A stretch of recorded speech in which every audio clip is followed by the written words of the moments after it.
안녕하세요. 매일 묵상. 오늘은 고린도전서 15장 50절부터 58절, 고린도전서 15장의 마지막 부분입니다. 우리 계속해서 부활에 대한 이야기를 살펴봤잖아요. 부활에 대한 마지막 이야기, 사도 바울이 부활에 대해서 하고 싶은 고린도 교회를 향한 마지막 권면을 살펴보도록 하겠습니다. 형제들아, 50절, 내가 이것을 말하노니 혈과 육은 하나님 나라를 이어받을 수 없고 또한 썩는 것은 썩지 아니하는 것을 유업으로 받지 못하느니라. 여기서의 혈과 육은 지금 이 썩을 혈과 육을 가리키는 거예요. 씨앗 형태의 모습이요. 보라, 내가 너에게 비밀을 말하느니 우리가 다 잠잘 것이 아니요. 그러니까 우리가 다 죽을 거잖아요.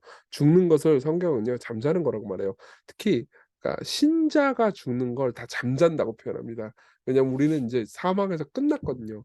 사망은 궁극적으로 그 심폐 기능의 정지를 의미하는 게 아니에요. 사망은 하나님과의, 성경에서의 사망이라는 단어는 하나님과의 분리, 하나님으로부터 격리되는 것을 사망이라고 말하거든요. 근데 신자는 예수님을 믿음으로써 하나님과 연결되었고 그분의 사랑 안에 거하잖아요. 그러니까 다시는 사망이 없는 거죠. 그래서 쉰다라는 의미에서 잠잔다라고 표현을 합니다. 우리는 이제 다 죽긴 죽겠지만 그냥 죽음으로 모든 것이 끝나는 게 아니고 마지막 나팔이 불 겁니다. 그러니까 왕의 귀환이 쫙 올 거예요. 예수께서 재림하실 겁니다. 그때 순식간에 호련히 다 변화되리니 하나님의 나팔 소리, 천지 진동할 때 예수 영광 중에 구름 타시고, 나팔 소리가 나며 죽은 자들이 썩지 아니할 것으로 다시 살아나고 우리도 변화되리라. 여러분들 모두 변화될 겁니다.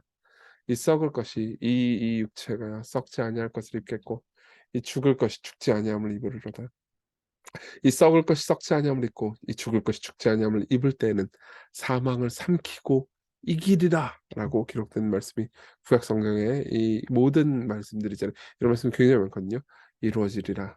그러면서 사망을 향해서 말을 겁니다. 사망아, 너의 승리가 오느냐? 사망아, 네가 쏘는 것, 네 독침이 어디 있냐 이거예요. 그러니까 좀 이따 얘기하겠지만 사망이라는 거는 우리에게 절망과 헤어짐을 가져다 주죠. 예. 여러분 죽어버리잖아요. 그러면 썩습니다. 예. 벌레와 구더기의 먹이가 되죠. 죽음은 모욕입니다. 죽음은 굉장히 슬픈데요. 죽으면요 더 이상 사랑하는 사람과 함께 있을 수가 없어요. 죽음은 헤어짐입니다. 그렇죠? 죽음은 우리에게 너무나 고통스럽고 괴로운 것이 됐어요. 그런데 우리가 부활하게 됨으로써 그리스도 안에서 사랑하는 사람들이 모두 부활하게 됨으로써요. 사망은요 우리에게 더 이상 아무것도 해를 끼치지 못합니다. 잠시 우리를 쉬게만 만들 뿐이에요. 그러니까 사망아 너희 승리가 어딨냐? 사망아 내가 쏘는 것이 어딨냐?라고 조롱하는 거죠, 사망을. 사망에 쏘는 것은 죄요 죄의 권능은 율법이라. 우리 주 예수 그리스도로 말미암아 우리에게 승리를 주시는 하나님께 감사하노니. 그러니까 사망의 힘은 뭐였냐면 죄였어요. 우리가 다 죄인이잖아요. 그리고 율법이었어요. 우리가 율법을 다 안 지키잖아요. 율법은 나쁜 게 아니지만 율법은 율법을 지켜야 성경의 율법은 율법을 지켜야 구원받는다고 말해요. 그렇지만 복음은요. 예수 그리스도께서 우리 대신 율법을 지키셨다고 말합니다. 그렇기 때문에 우리의 죄를 다 담당하셨고 우리에게 죄를 가져가셨다고 말해요. 그분이 우리를 보실 때 의롭다고 여기십니다. 그러면요. 사망은요. 더 이상 우리를 어떻게든 해치지 못하는 거죠. 사망의 독침은 제거되었습니다. 우리 주 예수 그리스도로 말미암아 우리에게 승리를 주시는 하나님께 감사하노니 그러므로 내 사랑하는 형제들아 그러니까 너희들에게는 완전한 미래, 영원히 보장된 미래가 있다. 그러니까 지금 견실하고 흔들리지 말며 항상 주의 일에 더욱 힘쓰는 자들이다 되라. 이는 너희 수고가 주 안에서 헛되지 않은 줄 압니다.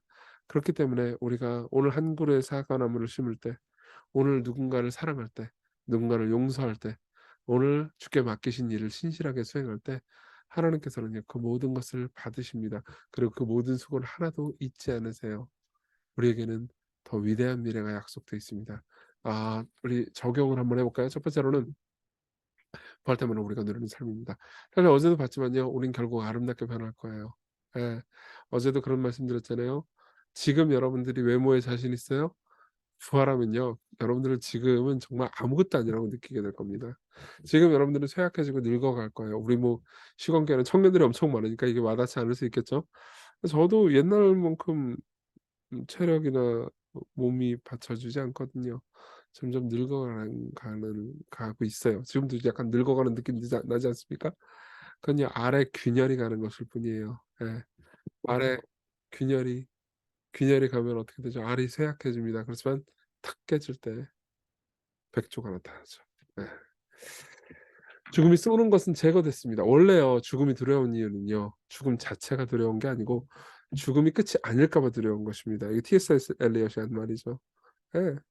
많은 사람들이 이렇게 얘기해요. 죽으면 아무것도 없잖아. 그 뒤에는 그냥 무야. 그런 줄 아니지 어떻게 합니까? 예. 사실 사람들은 두려워합니다. 죽음 이후에 아, 자기가 심판받을까 봐요. 그렇지만 우린 두려워하지 않을 수 있습니다. 우리 대신 심판받으신 예수님. 예수님이 사망의 독침에 찔리셨기 때문에요. 그분이 십자가에서 육체가 부서졌기 때문에 우리에게 죽음의 독이 끝났죠. 그래서 하나님께서는요, 우리가 죽자마자, 우리가 잠들자마자 천국에서 우리를 기쁨으로 반겨 맞아 주실 겁니다. 그래서요, 죽음은요, 우리에게 군 제대랑 똑같아요. 여러분, 군인들이 뭐 여성분들은 공감 못 하실지 모르겠는데, 저는요, 입대하는 순간부터 언제 제대하는 날짜를 셌거든요. 그런 그 날짜 세다가 걸리면 뭐 군기 빠졌다고 욕먹기도 했지만요. 예, 그러다가 제대가 얼마나 오면 얼마나 기쁘겠습니까? 제대가 우리에게 고통일까요? 아니죠. 기쁨이죠. 마찬가지로 우리에게 사망은 더 이상 위협이 되지 않습니다. 우리 모두 죽음을 비웃을 수 있어요. 여러분들이 이런 마음을 계속 가지잖아요. 그럼 여러분들은 매일같이 지금의 삶을 흔들리지 않고 기쁨으로 살아갈 수 있습니다. C.S. 루이스는 이렇게 말합니다. 로마가 기독교 국가로 전환하는데 토대를 놓은 사도들이나 중세를 확립한 위대한 인물들, 노예제도를 폐지시킨 영국의 복음주의자들이 지구상에 이 모든 흔적을 남길 수 있었던 것은 그들의 마음이 천국에 사로잡혀 있었기 때문입니다. 많은 사람들이 이렇게 생각해요. 부활, 천국 이런 거 사로잡히면은 이 땅에서의 삶을 개판으로 살게 되지 않을까요? 아니에요. 그때 내가 받을 엄청나고 위대한 영광을 묵상하면 묵상할수록 지금 내가 가지고 있는 작은 것들 있잖아요. 그걸 버리거나 쓰는데 두려워하지 않게 돼요. 생각해보세요. 내가 재버린 걸 알아요. 내가 상속받을 유산이 어마어마하다는 걸 압니다. 그러면요, 지금 내 수중에 가지고 있는 10만 원을 물론 이제 아끼면서 살아야겠죠. 그렇지만 그것 때문에 이걸 잃어버릴까 두려워서 덜덜 떨면서 고통스러워서 살까요? 아니요, 그렇지 않을 겁니다. 많은 사람들이 그런 믿음을 가지고 있었어요. 그렇기 때문에 자신의 삶을요, 노예제도를 폐지시키는데 전념을 다할 수 있었습니다. 윌리엄 wilberforce가 그랬어요. 예. 그러나 대부분의 그리스도인들이 다음 세상에 대해서 더 이상 생각하지 않게 되면서 기독교는 세상에서 그 힘을 잃고 말았습니다. 천국을 지향하면 세상을 덤으로 얻을 것입니다. 그러나 여러분 세상을 지향하잖아요. 둘 다 잃을 겁니다. 기도합시다. 이 세상을 더 많이 묵상하기보다는 천국을 더 많이 묵상하면서 살게 해달라고. 비현실적인 삶을 살이 아니고 현실적인 삶을. 많은 사람들은요, 천국을 바라보는 거를 비현실적인 삶이야라고 생각합니다. 아니에요. 천국은 현실입니다. 천국이 분명히 있고 심판이 있고 지옥이 있는데도 이 땅의 삶을 그런 거 다 생각 안 하고 살아가는 삶이 중독된 삶이고 미래를 생각하지 않는 삶이고 비현실적인 삶인 거죠. 여러분들이 계속 천국을 묵상하면서 이 땅에서 견고하고 흔들리지 않으며 주의 일에 더욱 힘쓰는 자리들이 되게 해달라고 같이 우리 기도합시다.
기도하겠습니다. 하나님 아버지, 이 땅을 살면서 우리가 천국을, 부활을, 주님 오심을 더 많이 묵상하며 기대며 살게 해주세요. 그리고 지금의 삶을 당신의 말씀 따라 견고하고 흔들리지 않으며 주의 일에 더욱 힘쓰는 자들이 되게 해주세요. 예수님 이름으로 기도했습니다. 아멘. 네, 오늘 하루 하나님의 은혜 안에서 기쁜 하루 되셨으면 좋겠습니다.